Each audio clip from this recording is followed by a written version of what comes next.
Hello, this is Matthew Robert Payne, and this is a personal prophecy for Daniel, the husband of Nina.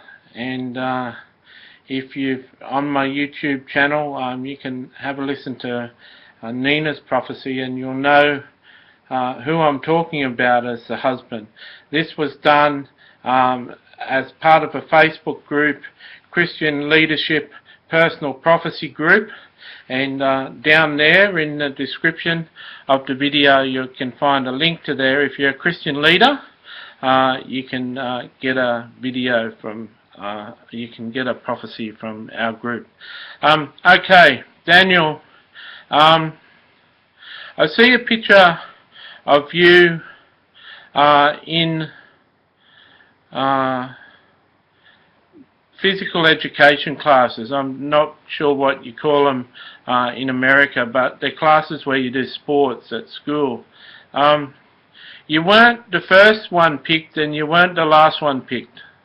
You were sort of in the middle. In your school life, you didn't understand school too much, but you didn't excel, but you're closer to the top of the class than you're closer to the bottom. I'm not sure what happened in your life, but there seems to be some sad memories of your childhood, and I'm not sure what was happening there, but something happened to your confidence.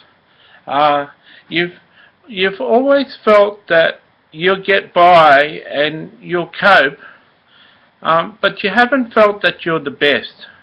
You've never really felt that you're the best. Even if you could drink more beer than other people, you didn't feel like you were the best beer drinker because you know, that means you just got more drunker and you're more out of control. But I don't think you hit the alcohol that hard, but it seems that you've just been in the middle of the road. I'm not sure if you're in the middle of your family, but I'm not sure what that hurt was. God won't show it to me, but you always felt that you're just average. You're not a genius. You don't excel at things. You didn't excel that I really feel at sport.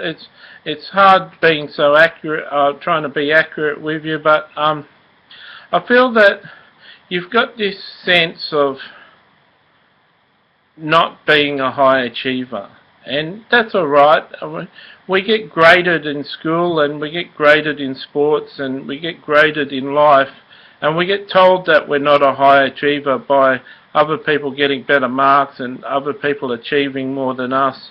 And so I was a little bit like you too. I wasn't the worst, although sometimes I did get picked last in the sports team, so maybe I copped it a lot worse than you.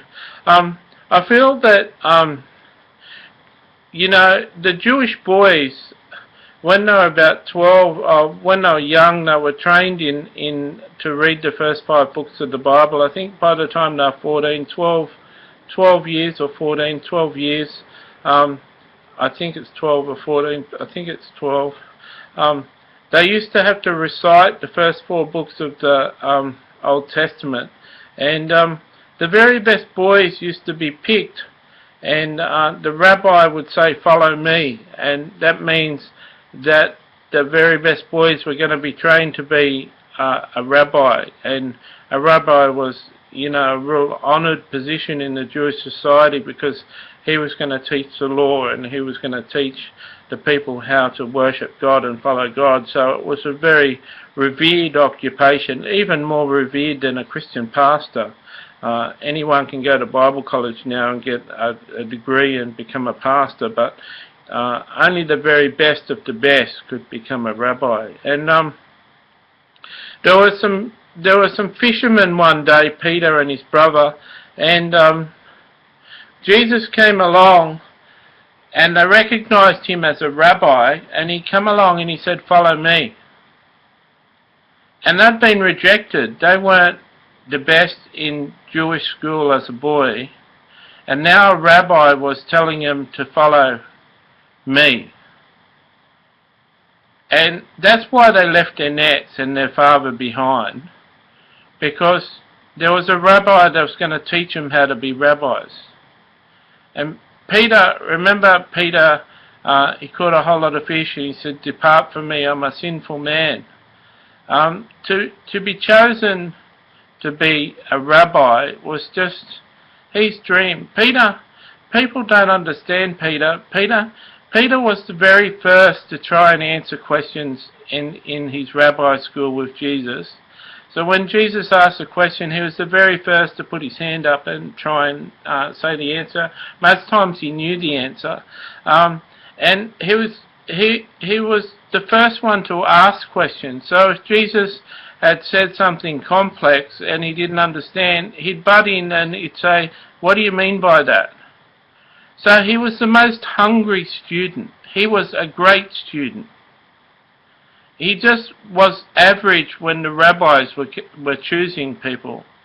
Probably because of hurt in his past or whatever, he wasn't thinking he was too good. You're just like Peter. You're just average. But Jesus has chosen you. Your wife tells me that you've got a calling to pastor a church. I feel when you watch your wife's word, I think it should make you emotional. That I don't know if you know who Joyce Meyer is, but you look her up and you look up Andrew Womack and you'll find that they're some of the biggest ministers of the gospel in the world. And God was talking about your wife becoming someone like that.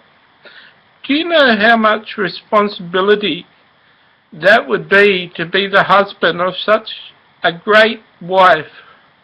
To be the one she looks up to be the one she answers to be the one that can travel beside her and minister with her. God's called you for big things, and it may be hard to accept that. I'm sorry, it's affecting me too. It may be hard to accept that He's got big things for you, and He's got big things for you and your wife. But you're just like Peter. You're hungry. You do want to know Jesus, and you do want to know things. It's just some things are hard to work out, and some things the church makes things hard to work out sometimes. So take your time. Your wife's going to power on and go after God, and you seem really humble and really delighted that she's doing that. But take your time. God knows how to direct you, and He knows what books to put in your hands, and He knows how to motivate you and train you. And one day, when you're walking along the beach, Jesus just might come up and speak to you and say, "Follow me."